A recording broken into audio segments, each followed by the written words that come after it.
Bonsoir et heureux de vous retrouver pour ce nouveau 7-8 les invités. Voici les titres.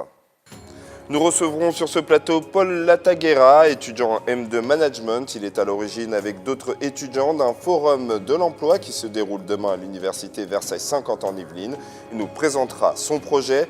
Et puis sur ce plateau aussi Bernadette Gano. Elle est avec nous ce soir pour nous présenter le festival Éclat de Lumière qui se déroule à Guyancourt, un festival qui aura lieu du 27 janvier au 2 février. Nous débutons ce 7-8 invité avec le Forum de l'emploi qui se déroule demain à l'UVSQ à Guyancourt. L'objectif, organiser une rencontre avec des étudiants en M1 et en M2 Management et des intervenants professionnels dont Thalès et le groupe FAS. C'est bien ça? C'était exactement ça. Bonsoir. Bonsoir. Alors pourquoi vous avez décidé de le mettre en place, vous des étudiants? Tout d'abord, je me présente, je m'appelle Paul Lataguera. Je suis étudiant en Master 2 Management stratégique et du changement à l'UVSQ. Et dans le cadre de cette formation, qui est une formation pour laquelle on étudie la conduite du changement et la gestion des projets, on a créé un projet. Notre projet, c'est le Forum des métiers. D'accord. Et pourquoi cette volonté, pourquoi ce choix en fait de ce forum-là? Parce qu'en fait, nous, on est étudiants et on voudrait se rapprocher, créer une relation, des rencontres entre des professionnels et des étudiants de M1 pour la première partie du forum, donc qui aura lieu la matinée. Et pour l'après-midi, ce sera entre seulement les Master 2, dont mon Master, et des anciens de mon Master 2, en fait, pour voir qu'est-ce qu'ils sont devenus, en fait. D'accord. Est-ce que vous pouvez un peu plus nous détailler la matinée? Qu'est-ce que les M1 vont avoir en plus? Donc, ce sera les M1 Management de l'UVSQ. Ils vont rencontrer des anciens MSC, donc des anciens de mon Master, et des professionnels qui n'ont pas de rapport a priori avec ma formation. Donc, comme vous l'avez dit, il y aura des personnes de Thalès, du groupe SOR, et aussi de la FAS, la Fondation Agir contre l'exclusion des Yvelines, que vous connaissez. Oui, ici, effectivement. Très bien, donc on aura son représentant qui sera là. Et en fait, ça permettra aux étudiants d'échanger avec ces personnes, de voir qu'est-ce qu'ils peuvent faire et pourquoi pas trouver un stage ou même plus, si ça se passe bien. Et pour l'après-midi, c'est plus les M2 qui sont mis en avant? C'est ça, tout à fait ça. Ce sera les M2, en fait, on va avoir des anciens de ma formation et ils vont venir nous expliquer leur parcours, qu'est-ce qu'ils ont fait après la sortie de la fac, qu'est-ce qu'ils sont devenus, en fait, pour nous montrer un peu ce à quoi on peut espérer être plus tard, en fait. C'est important de créer un lien aujourd'hui avec le monde de l'entreprise, c'est pas assez fait? Non, je pense que c'est important, surtout que là, en fait, on essaie vraiment de faire du local, en fait. On essaie de prendre des masters, des étudiants qui sont vraiment dans des entreprises qui sont proches de notre université pour vraiment renforcer encore plus ce lien. On a aussi le groupe Alumni qui nous aide à créer un groupe des anciens MSC, donc un groupe de réseau pour vraiment avoir cette notion de réseau et être plus proche des entreprises. Alors, les entreprises, vous êtes allés les démarcher? Oui. Comment ils ont pris cet événement? On a eu pas mal d'entreprises qui étaient motivées. Donc on a d'abord commencé par nos cercles d'amis, en fait. Ça a été beaucoup plus simple, vous savez, quand vous connaissez quelqu'un qui travaille dans ces entreprises. Beaucoup plus simple, oui. Mais ouais, comme tout événement, on a aussi des déconvenus. On a des personnes qui nous ont dit non, qui nous ont lâchés. Donc on a dû continuer et persévérer pour avoir un nombre suffisant d'intervenants. Pour ceux qui ont accepté, pourquoi ils ont accepté? Qu'est-ce qu'ils vous ont dit? C'était un besoin aussi pour eux d'aller vers vous? Oui, parce qu'il y en a qui recherchent des stagiaires, en fait, donc qui sont tout autant intéressés que nous. Et comme je vous dis, il y en a à peu près la moitié, c'est des anciens MSC qui sont en poste dans des entreprises. Et donc, ils sont un peu contents de, vous savez, redonner tout ce qu'on a reçu, en fait. Et eux, alors, qu'est-ce qu'ils vous disent du monde de l'entreprise? Qu'est-ce qu'ils vont vous apporter? Eux, ils nous disent que notre formation, déjà, elle est très bien valorisée et qu'on recherche des personnes comme nous. Donc, on est content puisqu'on a un diplôme qui est en phase avec ce que recherchent les entreprises et qu'on va normalement facilement s'insérer dans le monde de l'emploi. Cette proposition, en fait, de faire cet événement, j'imagine que ça enrichit un petit peu plus la formation. C'était compliqué pour les M1 de trouver des stages, par exemple. Là, ça va pouvoir les aider? Ouais, c'est pas évident parce que souvent, il y en a pour qui c'est le premier stage en M1 et donc on ne connaît pas encore trop les démarches. Donc là, ça va vraiment permettre de faciliter et de faire des contacts, en fait. Permettre aux M1 d'augmenter leur réseau, de l'élargir. Vous avez été accompagné de vos professeurs, j'imagine? Oui, on a reçu tout leur soutien ainsi que d'autres membres de l'UVSQ pour nous aider pour la location de la salle, les locaux, les tables, pour pouvoir acheter la nourriture parce qu'il y aura, pardon, il y aura plusieurs collations lors de cette journée. Oh, bon à savoir. Ouais. Et au niveau des entreprises, est-ce que vous pouvez me les lister, toutes celles qui seront présentes demain? Oui, on aura entre autres donc Thales, le groupe SOR, pardon, Talentsoft, on aura donc l'AFAS et on aura aussi des personnes qui sont entrepreneurs, donc qui ont leurs propres entreprises. Et ça table sur quel type d'emploi, par exemple? Alors les fonctions, justement, j'allais y venir, très bien de m'en rappeler. Ah, je suis là pour vous relancer. Hein. Je vous remercie. Les fonctions, donc c'est fonctions RH, fonctions de conseil, marketing, entrepreneuriat, donc ça couvre un large spectre de fonctions auxquelles les étudiants peuvent postuler. Possibilité aussi d'avoir sur son CV une expérience en plus, ensuite avec ses stages. Et pour les M2, est-ce que ça va leur permettre d'être recrutés plus facilement derrière? On sait que c'est compliqué, le monde du travail, quand on sort des études comme ça. Oui, parce qu'on a beaucoup d'anciens M2, MSC, donc ma formation, qui nous disent si vous avez besoin d'un travail, contactez-nous, on envoie votre CV, nos entreprises recherchent des gens comme vous. Donc il y a vraiment ce réseau qui s'est mis en place, hein, donc notamment grâce au groupe Alumni, et donc ça aide beaucoup. On part confiant dans le monde du travail.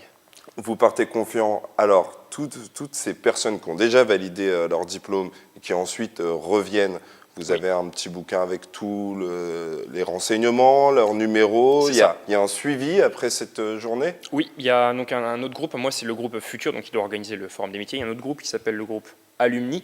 Et eux, ils doivent s'occuper du réseau des anciens étudiants. Et on a donc une plateforme sur le site internet qui met en lien les anciens étudiants et nous, les étudiants actuels. Et vous êtes combien alors sur ce... Anciens étudiants? Non, à préparer le forum des métiers. Le forum des métiers. Donc dans mon groupe, on est 5 et on travaille avec 2 autres groupes, donc au total, on est 17 personnes. Et donc, en plus de devoir gérer le forum, on doit aussi gérer donc, la coordination avec les 2 autres groupes. J'imagine que c'est déjà un emploi avant l'heure. Exactement. Alors ça s'est passé comment? C'était compliqué? Oui, il faut être honnête, il y a eu des difficultés, notamment au niveau de la coordination, mais à force d'acharnement et de motivation, on finit toujours par arriver à ce qu'on veut. Alors, ça sera quoi votre dernière phrase? Ma dernière phrase, ce sera à tous les étudiants de venir voir, enfin tous les étudiants qu'on a conviés de venir voir, parce que je pense que vraiment ça peut les aider pour leur futur. Eh bien, je vous remercie. Merci à vous.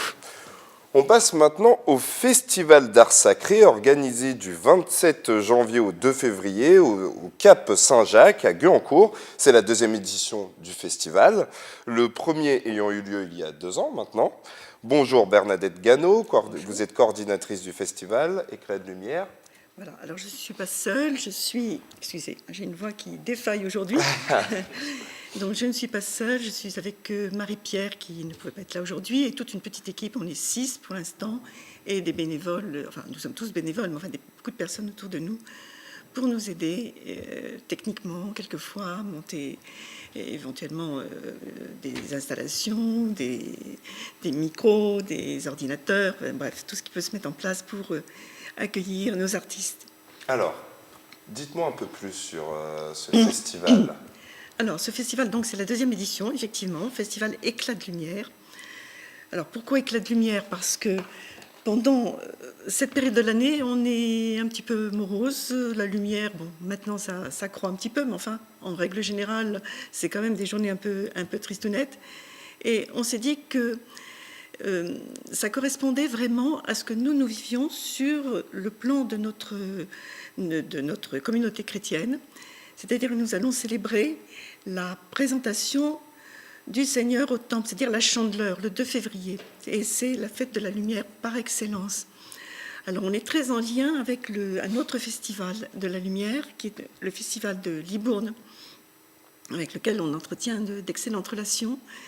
Et on s'est dit que effectivement cette lumière, eh bien, nous avions la mission, en quelque sorte, de la refléter nous aussi.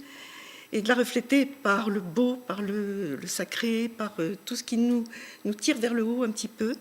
C'est un festival pour donner un petit peu de bonheur de en cette bonheur, période. de joie, et que ces éclats de lumière, cette lumière, se déclinait en éclats que nous étions. pour transmettre à d'autres personnes, parce que tout ce qui est beau, alors c'est le lien effectivement entre l'art, la culture et la foi qui sous-tend ce festival et qui nous mène, qui nous pousse en avant. Alors, c'est la deuxième édition. Deuxième édition. Alors, qu'est-ce qu'on va retrouver de nouveau cette année? De nouveau. Alors, nous n'aurons pas d'exposition de peinture comme en 2015, mais en 2018 ou 2019, nous recommencerons certainement, car c'était un franc succès. Ça nous a été redemandé, mais bon, cette année, c'était un peu difficile à organiser. Par contre, nous avons du théâtre, avec Gérard Rosier, qui est seul, pas vraiment seul, parce qu'il est accompagné à la clarinette Klezmer. C'est compliqué, c'est une énorme clarinette basse que Rose Bacco joue avec beaucoup de savoir-faire. Et donc lui va nous présenter 3 personnages de la Bible dans leur découverte d'un chemin nouveau pour eux. Et il le fait avec beaucoup d'émotion, d'humour, d'humanité aussi.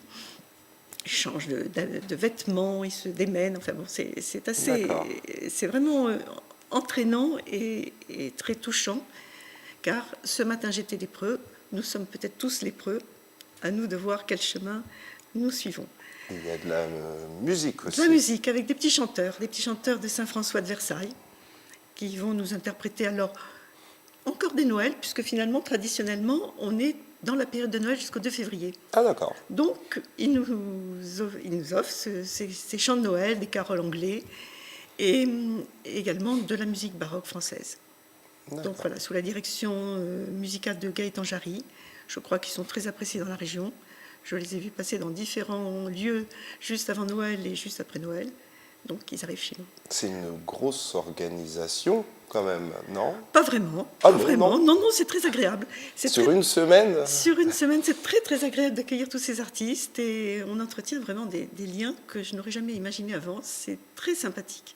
Du chant, du théâtre. Alors, nous avons également un conte musical biblique qui, en fait, en ce moment, a lieu la comédie musicale Tobie et Sarah, qui est donnée dans différents endroits, théâtres des environs. Je crois que, moi je l'ai vue à Boulogne-Billancourt, je crois que ça a eu lieu à Rueil-Malmaison, enfin, donc il y a différents endroits.